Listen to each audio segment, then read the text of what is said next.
Hello guys, আজকে আমরা আঁকতে যাচ্ছি statue of god full version. যেহেতু অনেক রিকোয়েস্ট এসেছিল, যার জন্য আমরা সবার প্রথমে স্ট্যাচুর মুখটা এঁকে নিব। সবার প্রথমে খেয়াল রাখবো, আমরা ঠিক স্ট্যাচু অফ গডটা যখন লম্বভাবে আঁকবো তখন এর জন্য আমাদের একটা বড় জায়গা দরকার হবে, অথবা আমাদেরকে ছোট করে আঁকতে হবে। আমি এখানে ছোট করে আঁকছি। দেখুন, প্রথমেই আমরা ফেস শেপটা বানিয়ে নিব, আর সাথেই আমরা উপরে ভির মতো তৈরি করব, যাতে আমাদের স্ট্যাচুর ক্রাউনটা পারফেক্ট হয়। এবং চোখ বসিয়ে নিয়ে আমরা সবসময় চেষ্টা করব চোখে মনি দিব না, কারণ স্ট্যাচু অফ গড যেহেতু একটু ভিন্ন। এবং মুখ আর চোখের নিচে যে দাগ, ওটা তো অবশ্যই। এবং এবার আমরা স্ট্যাচুর ক্রাউনটা যাব। এবার ক্রাউনের যে রাউন্ড শেপটা আছে, রাউন্ড শেপটাকে আমরা ক্লিয়ার করার চেষ্টা করব। এখানে খেয়াল রাখতে হবে, আমাদের ছবিটা আঁকতে হবে যতটা 3D করা যায়। সেক্ষেত্রে আমরা সার্কেলটা দিয়ে নিলাম। এবার স্ট্যাচুর যে স্পাইকগুলো আছে, অর্থাৎ যে কাঁটাগুলা, ওটা প্রথমটা দুই সাইডেরটা তো খুব সহজেই আমরা দিতে পারবো। দুই সাইডেরটা আমরা যত দ্রুত সম্ভব সুন্দরভাবে তৈরি করে নিব। এবার আমরা সামনেরটা তৈরি করার জন্য সামান্য বাঁকাবো। বাম দিকে যেহেতু স্ট্যাচুটা মুখ করে আছে, তাই বাম দিকে আমি বাঁকাচ্ছি। এতে ছবিটা 3D ইমেজ তৈরি করবে। এবং টুপিতে যে কানেকশনগুলো আছে এবং টুপির পিছনে, অর্থাৎ স্ট্যাচু অফ গডের যে মাথার যে অংশটা, ওটা অনেক বড়। যারা দেখেছে তারা দেখে জানে। ওই অংশটাকে এবার আমরা বিল্ড করব। আমি যত দ্রুত সম্ভব এটা করে নিব। এবার পরবর্তী অংশে আমরা স্ট্যাচুর ঘাড়টা আঁকা শুরু করব। এবং ঘাড়ের শুরু থেকেই আমরা দুই সাইড ক্লিয়ার করার পর স্ট্যাচুর ফেসের যে শ্যাডো, সেটা আমরা ক্লিয়ার করব। ক্লিয়ার করার পর আমরা আমরা ঘাড়ের অংশটি ইচ্ছামতো ডিজাইন দিয়ে কভার করব। অর্থাৎ এটার জন্য কোনো ফুল ছবি দেখে ফুল কপি করার প্রয়োজন নেই। এরপর আমরা নিচের অংশে আসব। আমরা হাতের অংশগুলা করে নিব এবং বডির যে দাগ, ওই দাগগুলি আমরা দিয়ে নিব। আমি এখানে হাতের অংশ শেষ করে আমি বডি দাগগুলো দিয়ে নিচ্ছি। বডির দাগগুলো দেওয়ার পর আমি সেকেন্ড হাত, অর্থাৎ দ্বিতীয় হাত, যে হাতটা আর কি আঁকা তুলনামূলকভাবে সহজ হবে, সেই হাতটা আঁকার জন্য যাব।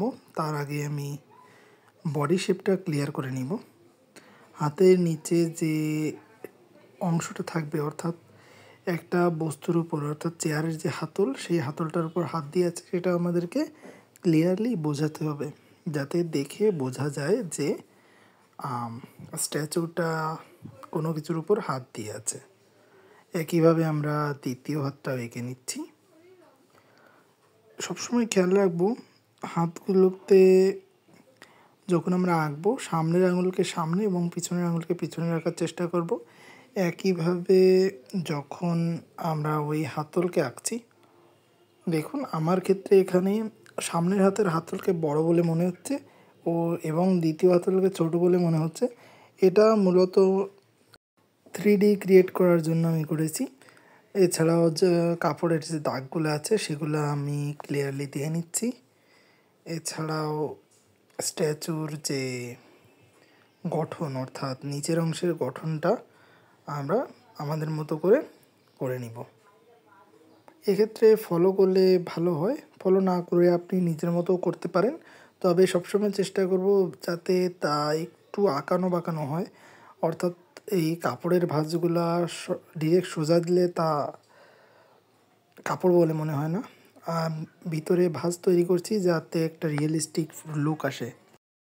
একইভাবে এবার আমরা পা এঁকে নিব। আমি আঙুলগুলো আলাদাভাবে এঁকে নিচ্ছি এবং নিচে যে সারফেস এরিয়াটা, এটা একটু পাকিয়ে দিব। এরপর আমরা স্ট্যাচুর পিছনে যে চেয়ারটা আছে, সেই চেয়ারের জন্য আমরা স্ট্রেট লাইনটা খাড়া করি। স্ট্রেট লাইনটা আমরা এমনভাবে আঁকবো যাতে তা দেখে মনে হয় মুকুটের পিছনে আছে। এবং আমরা 3D ইলিউশনের চেষ্টা করব, যে এখানে আমি হাতের কাপড়ের যে অংশ সেটা আমি ঝুলিয়ে দিলাম। এবার আমি 3D করার জন্য চেয়ারটার পিছনে যে শ্যাডো অংশটা করব এবং পিছনের অংশটাও করব। এবং আমরা সবসময় খেয়াল রাখবো ওই অংশটা প্রথমে আমি কালি করছি না, তার পূর্বে আমি আগে চেয়ারের যে ফাঁসগুলি সেগুলি আমি আগে, অর্থাৎ কাঠ যে আলাদা আলাদা কাঠ সেগুলি বোঝানোর জন্য আমি চেয়ারগুলি আলাদা আলাদা করে তৈরি করে নিচ্ছি। এবার সারফেস এরিয়াকে ইচ্ছা মতো তৈরি করব। অর্থাৎ এখানে আমরা ইটের একটা সারফেস বসাতে যাচ্ছি, যে জন্য আমরা বেশ কিছু মানুষ আকৃতি তৈরি করে নিব। আমি এখানে স্পিডটা বাড়িয়ে দিচ্ছি যাতে আপনাদের সময় অযথা নষ্ট না হয়। মানুষ প্রত্যেক সাইডে 4টি বা 3টি করে দিলেই পর্যাপ্ত, বা 5টিও দিতে পারেন। এরপর আমরা মানুষ কমপ্লিট করে আমরা পাশে স্ট্যাচুর পাশে যে আরেকটা স্ট্যাচু থাকে, গ্ল্যাডিয়েটর স্ট্যাচু, ওটার দিকে যাব।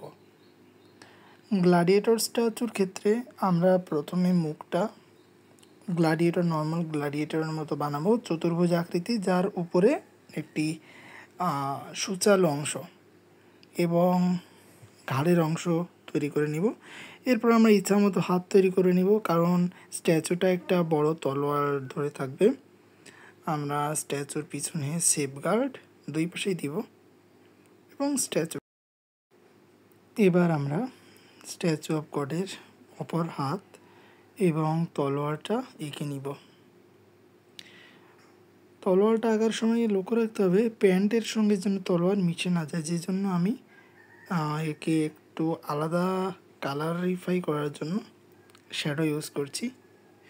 এবং পিছনে মূর্তির শ্যাডোটাও দিয়ে নিলে সেটা ভালো হয়। এবার আমরা দেয়ালের কাজ করে নিব। দেওয়ালের কাজের জন্য সর্বপ্রথম আমরা ইটের যে গঠন, অর্থাৎ বেসিকটা তৈরি করে তারপর মাঝ বরাবর দাগ দিলে ইটের যে গঠন সেটা তৈরি হয়ে যাবে।